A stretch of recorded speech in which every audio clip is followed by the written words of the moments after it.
ঝর্ণার রান্নাঘরে স্বাগতম। আজকে আমি রান্না করব পাতলা করে মুরগির মাংসের ঝোল। তেলটা গরম হয়ে গেল, আমি এবার আলুগুলো ভেজে নিই।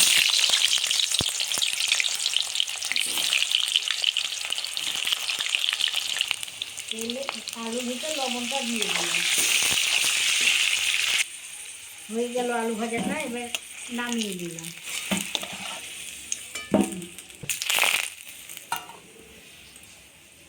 পেঁয়াজটা দিয়ে দিলাম,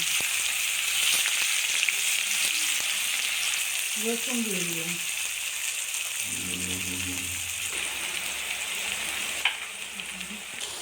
এবার জিরে আদা ধনা বাটা মশলা দিয়ে দিলাম।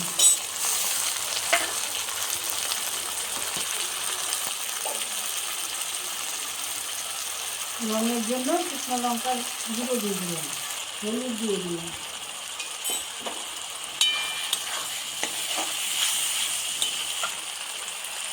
মাংসটা দিয়ে দিলাম,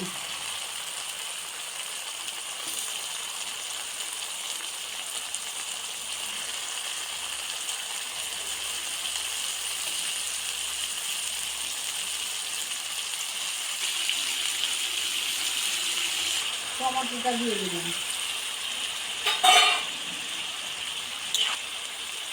লবণ দিয়ে দিলাম,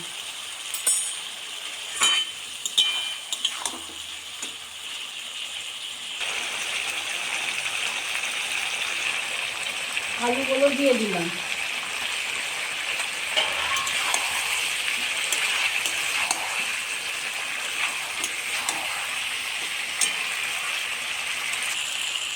মাংসটা কষা হয়ে গেল, মাংসতে তেল ছেড়ে দিয়েছি। এবার আমি গরম জল করে রেখেছি, জলটা দিয়ে দিলাম।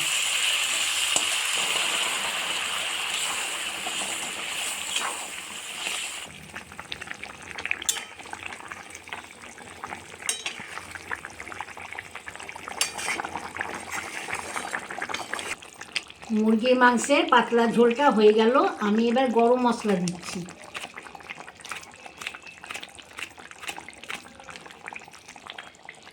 আর একটু ফেস ক্রিম দিয়ে নিলাম।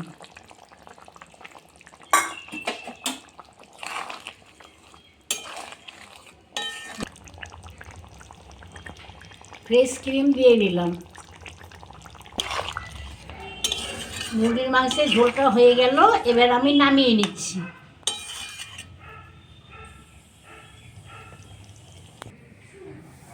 মুরগির মাংসের পাতলা ঝোলটা হয়ে গেল।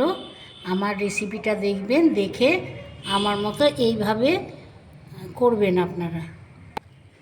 গরম গরম ভাতে এরকম পাতলা ঝোল খুব সুন্দর লাগবে। আপনারা আমার রেসিপিটা দেখে করবেন, করে কমেন্টে জানাবেন কী রকম হয়েছে। আমার চ্যানেলটাকে সাবস্ক্রাইব করে দেবেন।